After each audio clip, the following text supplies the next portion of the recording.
당신을 무너뜨리는 사람은 절대 처음부터 무섭게 굴지 않습니다. 처음에는 웃는 얼굴로 다가오고 걱정해주는 척하며 조언을 건넵니다. 그리고 아주 천천히 당신도 모르는 사이에 자존감을 깎아냅니다. 마치 오래된 나무의 뿌리를 조금씩 흔드는 것처럼 겉으로는 멀쩡해 보이지만 속은 이미 흔들리고 있습니다. 당신이 기분 나빠하면 그 사람은 이렇게 말합니다. 내가 틀린 말 했어? 다 너 잘되라고 하는 말이지. 그러면 어느새 내가 스스로를 의심하기 시작합니다. 내가 예민한 건가? 괜히 분위기를 흐린 건 아닌가? 그 의심이 시작되는 순간 관계의 주도권은 이미 넘어간 겁니다. 관계는 대부분 큰 싸움으로 깨지지 않습니다. 반복되는 말 한마디가 쌓이면서 서서히 썩어갑니다. 사람은 돈을 잃으면 즉시 경계하고 시간을 빼앗기면 분노합니다. 그러나 존중을 조금씩 잃을 때는 이 정도는 참아야지라고 스스로를 설득합니다. 그리고 어느 순간 내가 왜 눈치를 봐야 하는지도 모르면서 그냥 그 사람 앞에서 조심하게 됩니다. 이게 가장 위험한 지점입니다. 어떤 말은 실수입니다. 그러나 어떤 말은 본성입니다. 실수는 반성하고 고칩니다. 그러나 본성에서 나오는 말은 반성하지 않고 반복됩니다. 우리가 어릴 때부터 들어온 말이 있습니다. 3살 버릇 80까지 간다. 이 말은 단순한 속담이 아닙니다. 습관은 노력으로 고칠 수 있지만 반복되는 언어와 태도는 그 사람의 사고방식 자체입니다. 그리고 사고방식은 하루아침에 바뀌지 않습니다. 조선 후기의 위대한 실학자 정약용 선생은 벗을 고르는 일을 한 사람의 인생에서 가장 중요한 덕목 중 하나로 보았습니다. 그는 이렇게 말했습니다. 함께 있을수록 내 마음이 고다지는 사람이 있고 함께 있을수록 내 마음이 비틀어지는 사람이 있다. 그 기준 하나만으로도 누구와 가까이 할지 알 수 있다고 했습니다. 오늘은 그 기준을 구체적으로 드리겠습니다. 이 말을 반복하는 사람, 이 패턴을 반복하는 사람과는 거리를 두십시오. 정을 주면 결국 당신만 상처받습니다. 품격 있는 노년은 많이 참는 데 있지 않습니다. 제대로 가려내는 데 있습니다. 지금부터 시작합니다. 1장, 말은 어디서 오는가? 사람은 생각을 거쳐 말을 한다고 배웠습니다. 말하기 전에 한 번 더 생각하고 상대를 배려해서 표현을 고른다고 믿습니다. 그러나 오래 알고 지낸 사람, 편한 사람 앞에서 나오는 말은 다릅니다. 오래 반복된 말은 더 이상 생각을 거치지 않습니다. 그냥 나옵니다. 그것이 바로 본성입니다. 현대 심리학과 뇌과학 연구에 따르면 인간의 뇌는 자주 쓰는 회로를 점점 더 강화합니다. 자주 하는 생각은 시간이 지날수록 자동 반응이 됩니다. 이를 인지적 습관화라고 부릅니다. 쉽게 말하면 어떤 생각을 오래 반복하면 그 생각은 의식적인 선택이 아니라 반사적인 반응이 된다는 뜻입니다. 누군가가 오랫동안 세상을 의심의 눈으로 바라봐 왔다면 그 사람의 말에는 자연스럽게 불신이 묻어납니다. 누군가가 늘 타인을 경쟁 상대로 여겨왔다면 그의 말에는 어딘가 비교와 평가가 깔려 있습니다. 본인도 의식하지 못한 채로 그런 말이 나옵니다. 특히 나이가 들수록 이 자동화는 더욱 강해집니다. 젊을 때는 사회적인 체면이 일종의 필터 역할을 합니다.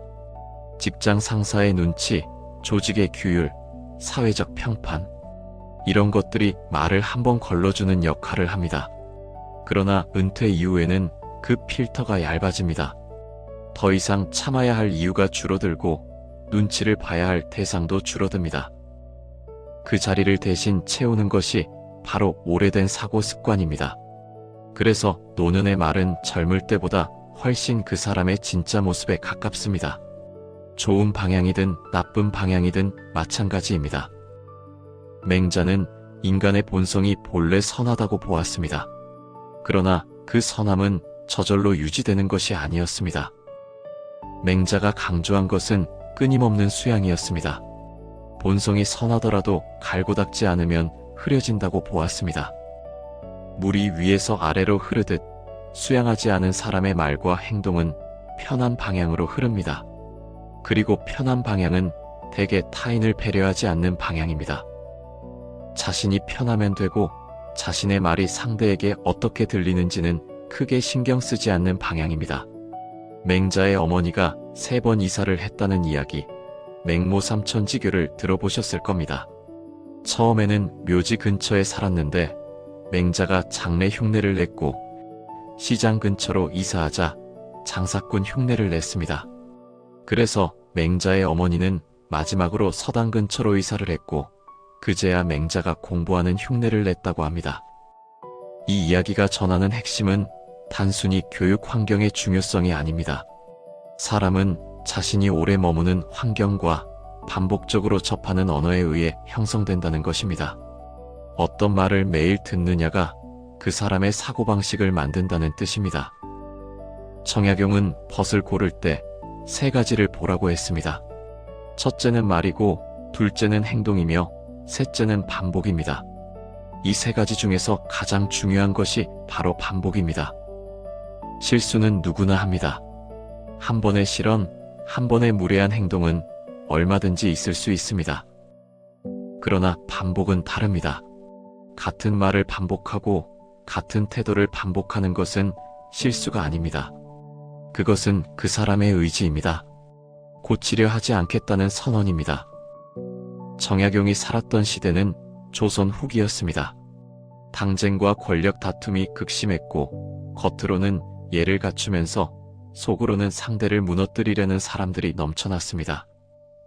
정약용 자신도 그런 인간관계 속에서 깊은 상처를 받았습니다. 가까운 줄 알았던 사람들에게 배신당하고 결국 전라도 강진으로 유배를 떠나 18년을 보냈습니다. 그 긴 유배의 시간 동안 그가 가장 많이 고민한 것 중 하나가 바로 사람을 어떻게 볼 것인가였습니다. 그래서 그의 말은 단순한 이론이 아닙니다. 직접 겪은 삶에서 나온 통찰입니다. 말은 그 사람의 도덕 수준이 아니라 세계관입니다. 당신을 존중하지 않는 세계관은 하루아침에 바뀌지 않습니다. 그리고 그 세계관 안에서 당신은 계속해서 작아질 수밖에 없습니다. 2장, 당신을 무너뜨리는 5가지 말. 그렇다면 본성이 드러나는 말은 구체적으로 어떤 말일까요? 지금부터 5가지를 짚어드리겠습니다. 그 첫 번째가 바로 이 문장입니다. 내가 다 너를 위해서 하는 말이야. 듣기에는 따뜻합니다. 나를 걱정해주는 말처럼 들립니다. 그러나 이 문장이 반복될 때, 특히 내가 원하지 않는 상황에서 반복될 때, 이 말은 배려가 아니라 통제의 도구가 됩니다. 겉으로는 상대를 위하는 척하면서 실제로는 상대의 판단을 무력화시키는 방패가 되는 것입니다. 이런 사람의 패턴은 대개 비슷합니다. 처음에는 조언을 합니다. 그 다음에는 방향을 제시합니다. 그리고 마지막에는 선택 자체를 대신하려 합니다. 조언에서 시작해서 결정권을 가져가는 방향으로 서서히 이동합니다. 그 과정에서 항상 등장하는 말이 다 너 잘되라고입니다. 이것은 배려가 아니라 의사결정의 점유입니다. 실제로 이런 일은 주변에서 어렵지 않게 볼 수 있습니다. 퇴직 후 목돈이 생긴 분들에게 가까운 친척이나 오랜 지인이 투자를 권유하는 경우가 있습니다. 그 말은 늘 이렇게 시작됩니다. 내가 다 알아보고 말하는 거야. 내가 너 손해보게 하겠냐? 믿었던 사람의 말이고 오래 알고 지낸 사이니까 일단 믿어봅니다. 그런데 결과가 좋지 않았을 때 그 사람은 이렇게 말합니다. 나는 도와주려 한 거야. 이렇게 될 줄 누가 알았겠어. 손실은 고스란히 내 몫이고 그 사람은 책임에서 빠져나갑니다. 돈보다 더 큰 상처는 믿었던 관계가 무너지는 것입니다. 그리고 그때서야 깨닫습니다. 그 사람이 나를 위했던 것이 아니라 나의 결정권을 가져갔던 것이라는 사실을. 공자는 논어에서 교원 영색을 경계했습니다. 교원 영색이란 말 그대로 말을 교묘하게 꾸미고 얼굴빛을 좋게 꾸미는 것을 뜻합니다. 공자는 이런 사람에게는 즉 진정한 사람다움이 드물다고 했습니다. 듣기 좋은 말, 부드러운 태도 속에 사욕이 숨어 있을 수 있다고 본 것입니다. 공자가 이 말을 한 데는 이유가 있습니다. 공자가 살던 춘추시대는 겉으로는 예를 갖추면서 속으로는 권력을 탐하는 사람들이 넘쳐나던 시대였습니다. 말은 아름답고 태도는 공손한데 실제로는 상대를 이용하려는 사람들이 득세했습니다. 공자는 그런 시대를 살면서 말의 겉모습이 아니라 그 말이 반복되는 패턴과 그 말이 가져오는 결과를 봐야 한다고 가르쳤습니다.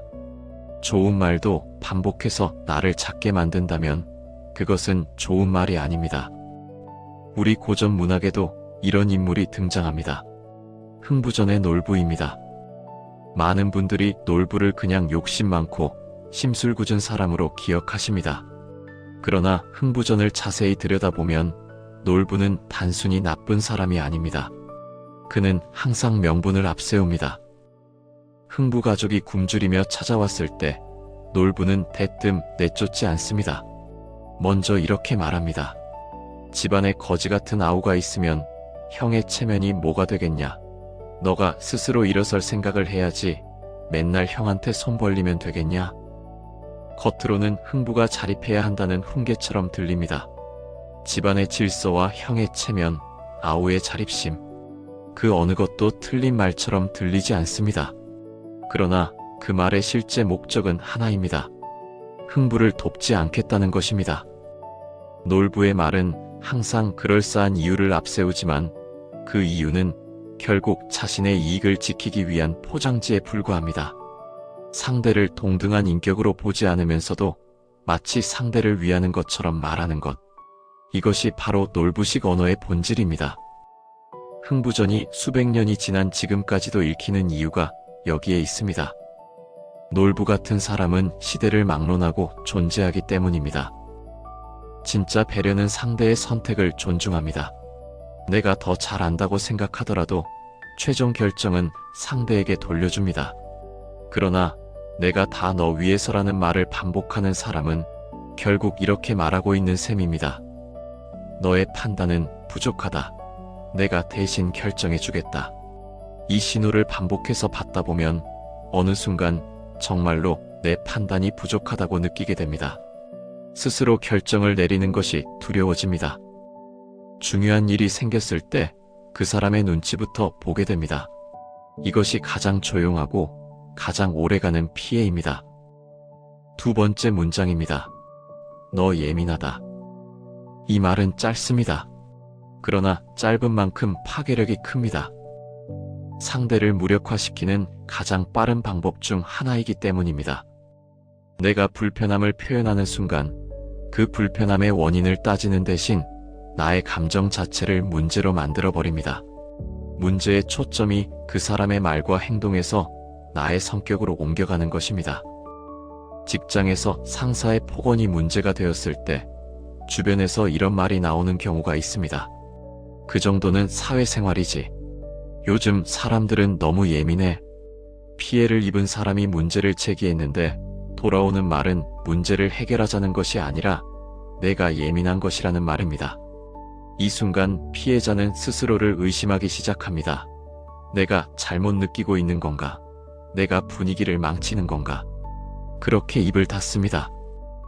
현대 심리학에서는 이런 현상을 가스라이팅이라고 설명합니다. 가스라이팅이라는 말은 1944년 영화 가스등에서 유래했습니다. 영화 속 남편은 집안의 가스등을 몰래 어둡게 해놓고 아내가 왜 이렇게 어둡지? 라고 말하면 무슨 소리야? 밝잖아 라고 대답합니다. 이것이 반복되자 아내는 자신의 눈을 의심하기 시작합니다. 자신이 제대로 보고 있는지, 제대로 느끼고 있는지를 믿지 못하게 되는 것입니다. 가스라이팅의 핵심은 상대의 현실 인식을 흔드는 것입니다. 너 예민하다는 말이 반복될 때 벌어지는 일이 정확히 이것입니다. 감정은 과장이 아닙니다. 감정은 신호입니다. 몸이 아프면 통증이 오듯 관계에서 불편함을 느끼는 것은 무언가 잘못되고 있다는 신호입니다. 그 신호를 무시하라고 가르치는 사람은 당신이 스스로를 지킬 수 있는 능력을 빼앗고 있는 것입니다. 일제강점기를 살았던 시인 윤동주는 극도로 억압적인 시대를 살았습니다. 조선인으로서 자신의 언어로 글을 쓰는 것조차 위험했던 시절이었습니다. 그럼에도 윤동주는 자신의 내면을 끊임없이 기록했습니다. 그의 시 서시는 이렇게 시작합니다. 죽는 날까지 하늘을 우러러 한 점 부끄럼이 없기를. 이 구절은 단순한 다짐이 아닙니다. 시대가 아무리 자신을 부정하고 짓눌러도 자신의 내면만큼은 지키겠다는 선언입니다. 윤동주가 살던 시대는 조선인의 감정과 언어 자체를 부정했습니다. 그러나 윤동주는 그 부정 앞에서 자신의 감정을 기록하는 일을 멈추지 않았습니다. 내면을 지키는 것이 곧 인간을 지키는 일이라고 보았기 때문입니다. 누군가가 당신의 감정을 계속해서 예민하다고, 별것 아니라고, 과장이라고 말한다면 그것은 당신의 내면을 지워나가는 행위입니다. 이 말이 한 번은 실수일 수 있습니다. 두 번은 무심코 나온 말일 수 있습니다. 그러나 3번 이상 반복된다면 그것은 더 이상 우연이 아닙니다. 그 사람은 당신이 불편함을 표현할 때마다 그 불편함을 당신의 문제로 돌리는 패턴을 가지고 있는 것입니다. 그리고 그 패턴이 오래될수록 당신은 점점 더 자신의 감정을 신뢰하지 못하게 됩니다. 불편해도 말하지 않게 됩니다. 상처받아도 내색하지 않게 됩니다. 그렇게 당신의 자아는 조금씩 줄어듭니다. 당신의 감정은 틀리지 않았습니다. 예민한 것이 아닙니다. 그것은 당신이 아직 살아있다는 증거입니다. 지금까지 2가지 문장을 살펴보았습니다. 하나는 배려를 가장한 통제였고, 하나는 감정을 지우는 부정이었습니다. 3번째 문장은 이 2가지를 합친 것보다 더 근본적인 문제를 담고 있습니다. 3번째 문장입니다. 원래 사람은 안 변해. 이 말은 언뜻 들으면 세상 이치를 꿰뚫는 말처럼 들립니다.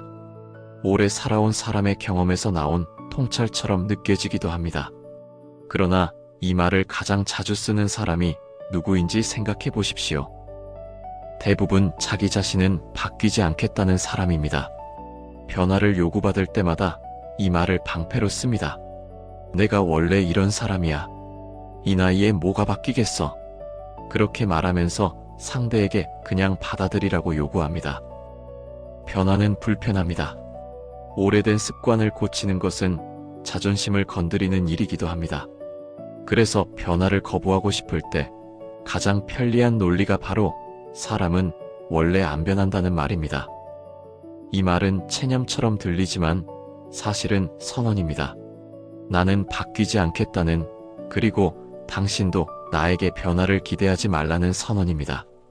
그러나 과연 사람은 정말 변하지 않을까요? 현대 심리학과 신경과학 연구들은 이에 대해 다른 이야기를 합니다. 인간의 뇌는 나이가 들어도 새로운 자극과 환경에 반응하며 변화할 수 있는 능력을 가지고 있습니다. 이를 신경가소성이라고 부릅니다. 성격 특성 역시 완전히 고정되어 있지 않습니다.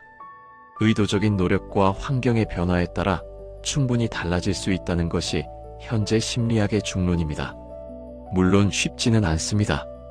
그러나 불가능하지도 않습니다. 변하지 않는 것이 아니라 변하려 하지 않는 것입니다. 조선의 고전 춘향전에는 변학도라는 인물이 등장합니다. 남원부사로 부임한 변학도는 광기 출신인 춘향에게 수청을 강요합니다. 춘향이 이를 거부하자 변학도는 춘향을 옥에 가두고 혹독하게 벌합니다.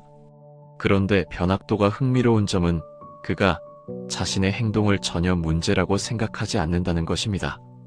광기는 관리의 명을 따르는 것이 당연하고 자신은 그 당연한 질서를 집행하는 것뿐이라고 여깁니다.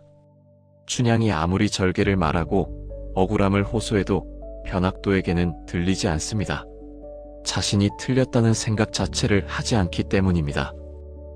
변학도는 나쁜 사람이지만 그는 스스로를 나쁜 사람이라고 생각하지 않습니다.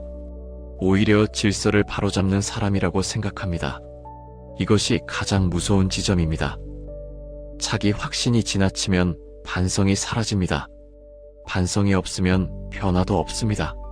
원래 사람은 안 변해라고 말하는 사람 안에는 이 변학도의 논리가 숨어 있습니다. 나는 원래 이런 사람이고 그것이 문제라고 생각하지 않는다는 것입니다. 맹자는 수양에 대해 이런 말을 했습니다. 사람이 자신을 갈고 닦는 것은 마치 우물을 파는 것과 같다고 했습니다. 9길을 파 내려가다가 물이 나오기 직전에 멈추면 그 우물은 아무 소용이 없다고 했습니다. 수양도 마찬가지입니다. 조금 힘들다고, 조금 불편하다고 멈춰버리면 아무것도 바뀌지 않습니다. 변화를 거부하는 사람은 우물을 파다가 중간에 멈춰버린 사람입니다. 그리고 그 사람 곁에 있는 당신은 물이 나오기를 기다리며 계속 목이 마릅니다. 정약용은 유배지 강진에서 제자들을 가르치며 이런 말을 남겼습니다. 사람이 하루라도 자신을 돌아보지 않으면 그날은 짐승과 다를 바 없다고 했습니다. 매일 자신을 돌아보고 어제보다 나은 사람이 되려는 노력, 그것이 인간을 인간답게 만드는 것이라고 보았습니다. 원래 사람은 안 변해라고 말하며 스스로를 돌아보기를 멈춘 사람은 정약용의 말을 빌리자면 수양을 포기한 사람입니다. 그 선언과 함께 사는 사람은 당신의 인내를 소모품처럼 사용합니다. 당신이 참아주면 그것이 당연해집니다. 당신이 맞춰주면 그것이 기준이 됩니다. 변하지 않겠다고 선언한 사람 곁에서 변하는 것은 결국 당신입니다. 그것도 더 나은 방향이 아니라 점점 더 움츠러드는 방향으로. 4번째 문장입니다. 나이 먹으면 다 그래, 별 수 없어. 이 말은 앞서 살펴본 3가지 문장과 결이 조금 다릅니다. 앞의 말들이 상대를 직접적으로 통제하거나 감정을 부정하는 방식이었다면 이 말은 훨씬 교묘합니다. 위로처럼 들립니다. 공감하는 것처럼 들립니다. 심지어 따뜻하게 느껴지기도 합니다. 그러나 이 말이 반복될 때 그 안에 담긴 메시지는 하나입니다. 당신이 느끼는 어려움은 특별한 것이 아니고 해결할 수 있는 것도 아니니 그냥 받아들이라는 것입니다. 무릎이 아프다고 하면 나이 먹으면 다 그래라고 합니다. 잠을 못 잔다고 하면 별 수 없어, 나도 그래라고 합니다. 외롭다고 하면 이 나이에 다 그렇지 뭐 라고 합니다. 처음에는 그런가 싶습니다. 나만 그런 게 아니구나 싶어서 오히려 위안이 되기도 합니다. 그러나 이 말이 반복되면 어느 순간 이런 생각이 자리를 잡습니다.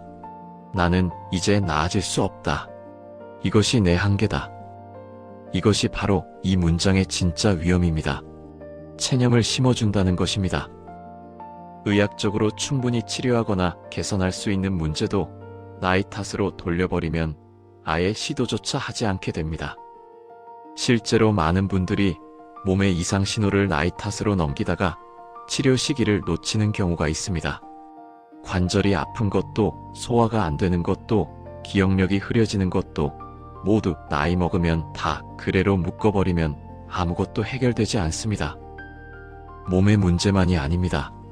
새로운 것을 배우고 싶다는 마음, 무언가를 도전해보고 싶다는 마음, 관계를 바꾸고 싶다는 마음, 이 모든 것에 이 나이에 별 수 없어라는 말이 반복되면 사람은 스스로의 가능성을 닫아버립니다. 그 말을 하는 사람이 의도적으로 당신을 무너뜨리려 한 것이 아닐 수도 있습니다. 그러나 의도와 결과는 다릅니다. 그 말이 반복될수록 당신의 세계는 좁아집니다. 조선 후기의 실학자 홍대용은 나이와 배움의 관계에 대해 흥미로운 이야기를 남겼습니다. 그는 나이가 들수록 배움을 멈추는 것이 가장 큰 문제라고 보았습니다. 홍대용은 청나라를 직접 방문하여 당시 최신 문물과 사상을 접했는데 그의 나이 36이었습니다. 당시 조선의 기준으로는 이미 중년을 넘어선 나이였습니다. 그러나 그는 새로운 것을 배우는데 나이를 핑계로 삼지 않았습니다. 오히려 나이가 들수록 더 넓은 세계를 보아야 한다고 생각했습니다. 홍대용이 청나라에서 만난 학자들과 나눈 대화는 훗날 조선의 실학 사상에 큰 영향을 미쳤습니다.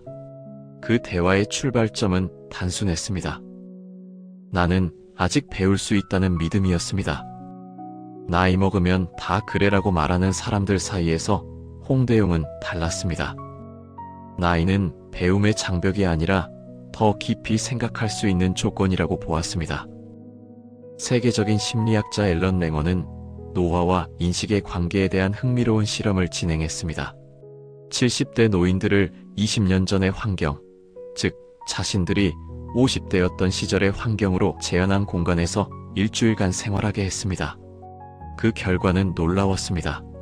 참가자들의 시력, 청력, 기억력, 악력이 실제로 향상되었습니다. 몸이 나이를 먹는 것이 아니라 나이 들었다는 인식이 몸을 그렇게 만든다는 것입니다. 나이 먹으면 다 그래라는 말을 반복해서 듣고 반복해서 말하는 것이 실제로 몸과 마음을 그 방향으로 이끈다는 뜻입니다. 물론 나이가 들면서 달라지는 것들이 있습니다. 그것을 부정하자는 말이 아닙니다. 그러나 달라지는 것과 포기해야 하는 것은 다릅니다. 나이 먹으면 다 그래라는 말이 위험한 이유는 이 둘을 구분하지 않기 때문입니다. 달라지는 것까지는 인정하되 그것이 곧 포기의 이유가 되어서는 안 됩니다.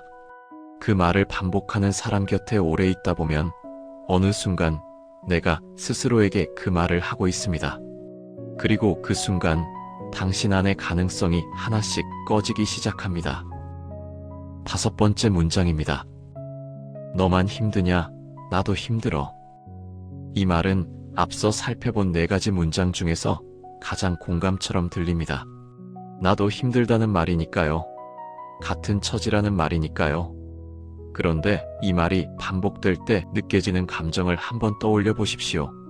말을 꺼낸 내가 위로를 받는 것이 아니라 오히려 더 지쳐서 돌아오는 느낌. 내 이야기를 했는데 결국 그 사람의 이야기를 들어주다가 끝나는 느낌. 혹시 그런 경험이 있으십니까? 이 문장의 문제는 공감을 가장한 전환입니다. 내가 힘들다고 말을 꺼내는 순간 대화의 중심이 나에서 그 사람으로 넘어가 버립니다. 나의 감정은 잠깐 언급되다가 사라지고 그 사람의 힘듦이 주제가 됩니다. 그리고 나는 어느새 위로를 받으러 갔다가 위로를 해주고 돌아오는 사람이 됩니다. 한 번은 그럴 수 있습니다. 2번도 이해할 수 있습니다. 그러나 이것이 반복된다면 그 관계에는 구조적인 문제가 있는 것입니다. 심리학에서는 이런 패턴을 보이는 사람을 대화의 감정적 기생자라고 표현하기도 합니다. 다소 강한 표현이지만 그 구조를 정확히 설명합니다. 상대가 감정적으로 취약한 순간, 즉 힘들다고 말을 꺼내는 순간을 포착해서 오히려 자신의 감정을 채우는 방향으로 대화를 이끄는 것입니다. 이런 사람은 나쁜 의도를 가지고 있지 않을 수도 있습니다. 그냥 자신도 힘들기 때문에 그 말이 나왔을 수 있습니다. 그러나 의도와 상관없이 그 관계 안에서 당신의 감정은 항상 후순위입니다. 조선시대 문인 박지원의 소설 양반전에는 흥미로운 장면이 있습니다. 양반 신분을 돈을 받고 판 양반이 증서를 받으러 온 부자에게 양반의 도리를 설명하는 대목입니다. 그 설명 속에는 양반이 얼마나 불편하고 어려운 삶을 사는지에 대한 긴 목록이 있습니다.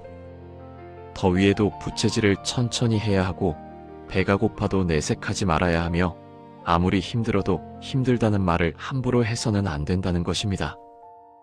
박지원은 이 장면을 통해 당시 양반 사회의 허위와 위선을 꼬집었습니다. 이 장면이 지금 우리에게 주는 교훈은 무엇일까요? 힘들다는 말을 억누르는 것이 미덕이 아니라는 것입니다. 그리고 동시에 상대가 힘들다고 말할 때 그것을 진심으로 들어주는 것이 진짜 관계라는 것입니다. 박지원은 형식과 체면 뒤에 숨은 인간의 민낯을 날카롭게 포착했습니다. 너만 힘드냐? 나도 힘들어라는 말 뒤에도 비슷한 민낯이 숨어 있습니다. 당신의 감정을 진심으로 받아줄 마음이 없다는 것입니다. 진짜 공감은 이렇게 말합니다. 많이 힘들었겠다. 어떻게 된 일이야? 상대의 이야기를 먼저 듣고 그 감정을 인정해줍니다. 자신의 이야기는 그 다음입니다. 그러나 너만 힘드냐, 나도 힘들어는 순서가 다릅니다. 당신의 감정이 채 펼쳐지기도 전에 덮어버립니다. 그리고 그것이 반복되면 당신은 점점 이 사람에게 힘든 이야기를 꺼내지 않게 됩니다. 말해봤자 소용없다는 것을 몸으로 배웠기 때문입니다. 관계에서 감정을 나눌 수 없다면 그것은 관계의 껍데기만 남은 것입니다. 오래 알고 지냈다는 사실, 같은 시간을 보냈다는 기억만으로 유지되는 관계입니다. 그런 관계를 억지로 붙들고 있는 것이 의리가 아닙니다. 그것은 습관입니다. 그리고 그 습관이 당신의 에너지를 조용히 소진시키고 있습니다. 이것으로 5가지 문장을 모두 살펴보았습니다. 내가 다 너 위해서 하는 말이야는 당신의 판단력을 빼앗습니다. 너 예민하다는 당신의 감정을 지웁니다. 원래 사람은 안 변해는 당신의 인내를 소모합니다. 나이 먹으면 다 그래는 당신의 가능성을 닫습니다. 그리고 너만 힘드냐? 나도 힘들어는 당신의 감정을 후순위로 밀어냅니다. 이 5가지가 반복되는 관계라면 그것은 당신에게 이로운 관계가 아닙니다. 3장, 말이 쌓이면 구조가 된다. 지금까지 5가지 문장을 살펴보았습니다. 그런데 한 가지 질문이 생길 수 있습니다. 말이 그렇게 대단한 것인가? 그냥 말 한마디 아닌가? 그 사람이 나쁜 사람도 아니고 딱히 큰 잘못을 한 것도 아닌데 너무 예민하게 반응하는 것 아닌가? 이런 생각이 드신다면 지금부터 드리는 이야기를 잘 들어주십시오. 말은 단순한 소리가 아닙니다. 말은 공기입니다. 우리가 매일 마시는 공기처럼 말도 매일 마시면 몸에 남습니다. 한 번은 괜찮습니다. 2번도 버틸 수 있습니다. 그러나 같은 공기를 오래 마시면 그 공기의 성질이 우리 안에 쌓입니다. 깨끗한 공기를 마시면 몸이 건강해지고 탁한 공기를 마시면 몸이 상하듯 어떤 말을 반복해서 듣느냐가 그 사람의 내면을 만들어갑니다. 가족 안에서 한 사람이 계속 무시하는 말을 하면 어떤 일이 벌어지는지 생각해 보십시오. 처음에는 그 사람과 직접 부딪히는 가족만 상처를 받습니다. 그러나 시간이 지나면 다른 가족들도 그 사람 앞에서 눈치를 보기 시작합니다. 말을 아끼게 됩니다. 분위기를 살피게 됩니다. 그 사람이 있는 자리에서는 자연스럽게 특정 주제를 피하게 됩니다. 말 한마디가 가족 전체의 소통 방식을 바꾸어 놓은 것입니다. 이것이 말이 구조가 되는 방식입니다. 직장이나 모임에서도 마찬가지입니다. 한 사람이 비꼬는 말을 반복하면 그 조직 전체가 점점 냉소적으로 변합니다. 누군가 새로운 아이디어를 내면 먼저 흠을 찾으려 하고 누군가 열정을 보이면 순진하다고 여기게 됩니다. 처음에는 한 사람의 언어 습관이었던 것이 어느새 그 집단의 문화가 됩니다. 언어는 그렇게 개인을 넘어 집단의 공기가 됩니다. 역사가 이것을 증명합니다. 세종대왕은 조선의 역대 군주 중에서도 신하들의 직언을 가장 적극적으로 허용한 왕으로 알려져 있습니다. 집현전을 설치하고 학자들이 마음껏 공부하고 토론할 수 있는 환경을 만들었습니다. 세종은 신하들이 자신의 의견에 반하는 말을 해도 화를 내지 않았습니다. 오히려 근거를 가지고 반박하면 귀를 기울였습니다. 신하가 왕에게 직언할 수 있는 분위기, 그 분위기가 집현전에서 한글 창제라는 역사적인 성과로 이어졌습니다. 세종이 먼저 말의 톤을 낮춘 것입니다. 왕이 먼저 낮추니 신하들이 올라올 수 있었습니다. 그 언어의 문화가 조선 최고의 문화적 전성기를 만들었습니다. 통치의 방식은 제도가 아니라 언어에서 시작되었습니다. 반대로 폭압적인 군주의 시대를 보십시오. 연산군은 자신에 대한 비판을 용납하지 않았습니다. 사간원과 사헌부, 즉 왕의 잘못을 지적하는 기관의 신하들을 탄압했습니다. 직언하는 신하는 귀양을 가거나 목숨을 잃었습니다. 그러자 조정 전체의 언어가 바뀌었습니다. 아무도 왕의 잘못을 말하지 않았습니다. 모두가 왕의 눈치만 보았습니다. 그 침묵의 언어가 결국 나라를 어지럽혔습니다. 언어가 거칠어지고 침묵이 강요되면 사람도 조직도 함께 무너집니다. 이것은 역사 속 이야기만이 아닙니다. 우리의 일상에서도 똑같이 벌어집니다. 매일 함께 밥을 먹는 사람의 말, 매주 만나는 친구의 말, 가장 가까이 있는 사람의 말. 그 말들이 쌓여서 우리의 하루를 만들고 그 하루가 쌓여서 우리의 노년을 만듭니다. 어떤 말을 매일 듣느냐가 어떤 사람으로 늙어가느냐를 결정합니다. 긍정적인 말, 서로를 존중하는 말, 가능성을 이야기하는 말을 매일 듣는 사람과 부정적인 말, 무시하는 말, 체념을 강요하는 말을 매일 듣는 사람은 5년 후, 10년 후에 전혀 다른 사람이 되어 있습니다. 이것이 말이 단순한 소리가 아닌 이유입니다. 말은 우리를 만드는 재료입니다. 그렇기 때문에 어떤 말을 매일 듣는 환경에 자신을 두느냐는 선택의 문제입니다. 그리고 그 선택은 누가 대신해 줄 수 없습니다. 오래된 인연이라서, 가족이라서, 끊기가 미안해서 그냥 참고 지내는 사이에 당신의 내면은 조금씩 그 말들의 색깔로 물들어갑니다. 가랑비에 옷 젖는다는 말이 있습니다. 굵은 빗줄기는 피할 수 있지만 가늘고 부드럽게 내리는 가랑비는 피할 생각조차 하지 않다가 어느새 온몸이 젖어 있습니다. 반복되는 나쁜 말도 꼭 그렇습니다. 크게 상처받은 것도 아닌 것 같은데 어느 날 문득 내가 많이 지쳐 있다는 것을 깨닫게 됩니다.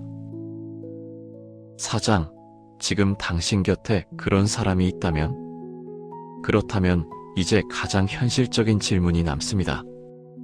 언제 끊어야 하는가? 어느 정도가 되면 거리를 두어야 하는가? 이것이 가장 어렵습니다. 머리로는 알겠는데 몸이 따라가지 않는 것이 인간관계입니다. 특히 오래된 관계일수록, 가까운 관계일수록 더 그렇습니다.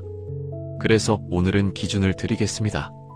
다음 중 3가지 이상 해당한다면 당신은 이미 경고 구간에 들어선 겁니다. 하나씩 천천히 들어보시면서 지금 당신의 관계를 한번 떠올려 보십시오. 첫 번째입니다. 그 사람과 대화를 나눈 후에 늘 기분이 가라앉습니까? 대화 중에는 그냥 넘어갔는데 집에 돌아오는 길에 혹은 혼자 있는 시간에 그 사람이 한 말이 자꾸 머릿속에 맴돈다면 그것은 신호입니다. 즐거운 대화는 여운이 남습니다. 그러나 상처를 주는 대화는 찝찝함이 남습니다. 그 찝찝함이 매번 반복된다면 당신의 몸이 이미 알고 있는 것입니다. 두 번째입니다. 중요한 결정을 내리기 전에 그 사람의 눈치부터 봅니까? 내가 하고 싶은 것, 내가 옳다고 생각하는 것을 결정할 때 그 사람이 어떻게 생각할지가 먼저 떠오른다면 이미 그 사람이 당신의 판단력에 깊이 개입해 있는 것입니다. 내 삶의 결정을 내가 주도하지 못하고 있다는 뜻입니다. 세 번째입니다. 농담이라는 말 뒤에 반복적으로 자존심을 건드립니까? 농담도 못해? 혹은 너무 예민하게 받아들이지 마 라는 말로 포장되는 말들이 있습니다. 농담과 조롱의 차이는 간단합니다. 농담은 듣는 사람도 웃을 수 있어야 합니다. 한쪽만 웃고 한쪽은 상처받는다면 그것은 농담이 아닙니다. 그리고 그것이 반복된다면 더더욱 아닙니다. 네 번째입니다. 당신의 감정을 과장으로 치부합니까?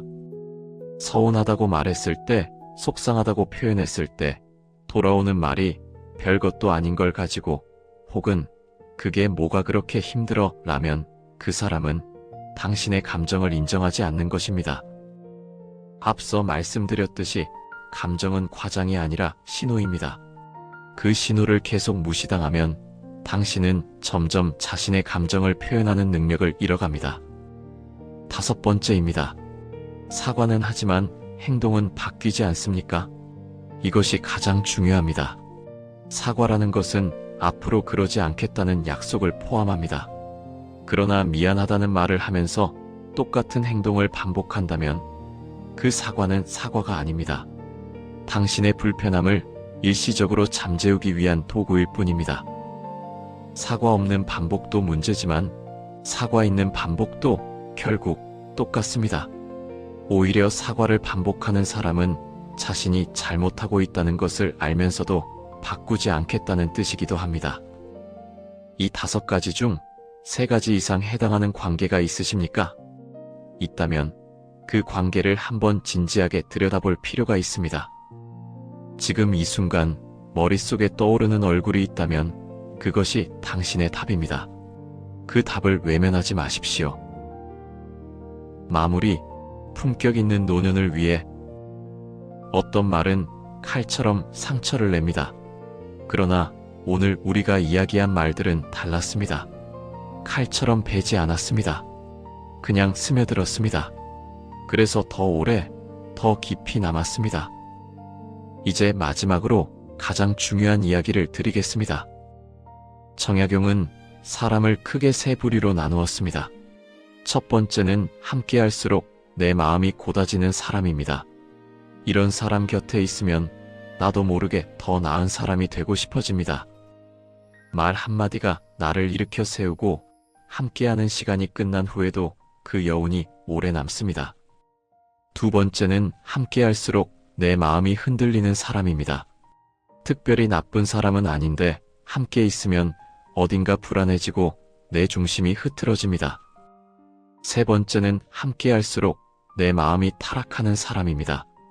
오래 함께할수록 내가 점점 더 부정적으로 변하고 세상을 삐딱하게 보게 되고 나 자신을 작게 여기게 됩니다.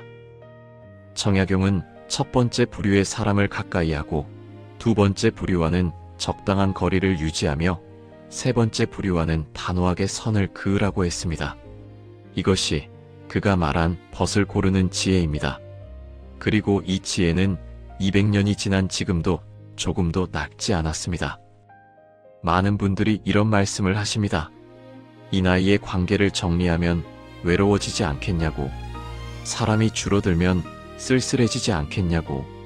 충분히 이해할 수 있는 걱정입니다. 그러나 저는 이렇게 말씀드리고 싶습니다. 나를 작게 만드는 사람 10명과 함께하는 것보다 나를 있는 그대로 인정해주는 사람 1명과 함께하는 것이 훨씬 풍요롭습니다. 외로움에는 두 종류가 있습니다.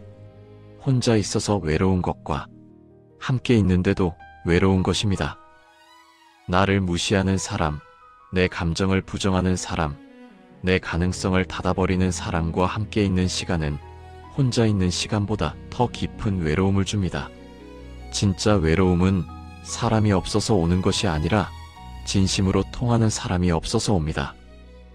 인연을 줄이면 고요가 남습니다. 사람을 가리면 존엄이 남습니다. 이것은 냉정한 사람이 되라는 말이 아닙니다. 자신을 소중히 여길 줄 아는 사람이 되라는 말입니다. 그리고 자신을 소중히 여기는 사람만이 다른 사람도 진심으로 소중히 여길 수 있습니다. 노년의 품격은 얼마나 많은 사람과 어울리느냐에 있지 않습니다. 어떤 사람과 어울리느냐에 있습니다. 오래 살아온 세월만큼 이제는 좋은 관계와 나쁜 관계를 구분할 수 있는 눈이 생겼습니다. 그 눈을 쓰십시오. 젊을 때는 몰라서 참았다면 이제는 알면서도 참을 이유가 없습니다. 조선의 선비들은 나이 들수록 교육, 즉 사람을 사귀는 일을 더욱 신중하게 여겼습니다. 젊을 때는 넓게 사귀고 나이 들수록 깊게 사귀라고 했습니다. 넓이보다 깊이입니다. 많은 사람과 얕게 연결되어 있는 것보다 몇 사람과 깊고 단단하게 연결되어 있는 것이 노년을 지탱하는 힘이 됩니다. 그 깊고 단단한 관계는 저절로 생기지 않습니다. 내가 먼저 나를 소모시키는 관계를 정리할 때 그 자리에 진짜 관계가 들어올 수 있습니다. 당신의 시간이 귀한 이유는 한번 지나가면 절대 돌아오지 않기 때문입니다. 그 귀한 시간을 당신을 작게 만드는 사람에게 쓰지 마십시오. 당신의 감정을 부정하는 사람에게 쓰지 마십시오. 변화를 거부하며 당신의 인내를 소모품으로 쓰는 사람에게 쓰지 마십시오. 이 말을 반복하는 사람, 이 패턴을 반복하는 사람과는 거리를 두십시오. 정을 주면 결국 당신만 상처받습니다. 본성은 쉽게 바뀌지 않습니다. 그러나 당신의 선택은 오늘 당장 바꿀 수 있습니다. 그 선택이 당신의 남은 인생을 지킵니다. 그 선택이 당신의 품격을 만듭니다. 그리고 그 선택이 당신이 마지막까지 당신으로 살 수 있게 해줍니다. 오늘 이야기가 도움이 되셨기를 바랍니다. 쉼없이 달려온 인생에도 쉼표 하나 찍고 쉬어갈 시간이 필요합니다. 오늘 이 영상이 여러분께 작은 쉼표가 되길 바라며, 마음에도 쉼표 채널이 도움이 되신다면 구독과 좋아요로 함께 해주십시오. 이 이야기가 필요한 분이 주변에 계신다면 공유해 주십시오. 오늘 이 시간을 함께 해주셔서 진심으로 감사합니다.